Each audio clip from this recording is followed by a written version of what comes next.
राजेश हमालले जस्तै गरेर बाल हल्लाको झ्याप झ्याप पारेर मलाई फेरि यस्तो दिमागमा आइडिया फुट्यो बाल काट्न जान्छु भनेर म हिँडिहालेँ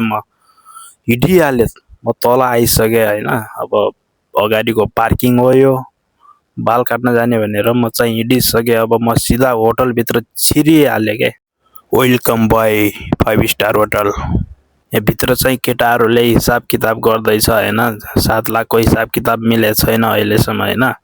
केटाहरू हाँसिहाले क्या। फेरि म कहिल्यै नहाँस्ने मान्छे म पनि हाँसिदिइहालेँ के भएको म पनि होइन। अब ऊ भाइ चाहिँ अब ऱ्यापिडो बुक गर्दैछन्, अब ऱ्यापिडो अब एकछिनमा आउँछ होला होइन। ऊ के गर्ने यस्तै छ क्याफेभित्र। ओ माई गड, हरियाली पनि छाइरहेको रहेछ होइन। यो चाहिँ पिज्जा पकाउने चुल्हा हो यो चाहिँ होइन।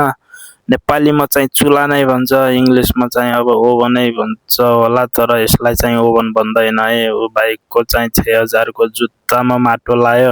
ल अब म चाहिँ बाहिर आइसकेँ होइन। अब बाहिर अब अटोले वेट गरिरहेछ पर रोडमा। यता अङ्कल फेरि आफ्नो तालमा कफी पिउन हिँडिरहेछन् होइन। म पनि आफ्नो तालमा बाल काट्न हिँडिरहेछु होइन। अगाडि अटो अगाडि रोकिदिएको रहेछ होइन, पछाडि हेरेँ देखेन अगाडि रहेछ। अब म पनि अब अगाडि नै जान्छु होला होइन। अब यहाँदेखि कति टाइम लाग्छ त्यो मलाई थाहा छैन। ऊ भाइ बसिसक्यो अटोमा, अटो चाहिँ यही नै रहेछ है। ल गाइजहरू फलो गर्नुभएको छैन भने फलो गर्नुहोस्, लाइक गर्नुहोस् है पुरा भिडियो हेरेर। हजुरको एक सपोर्टमा पार्ट 2 पनि आउँदैछ है गाइजहरू।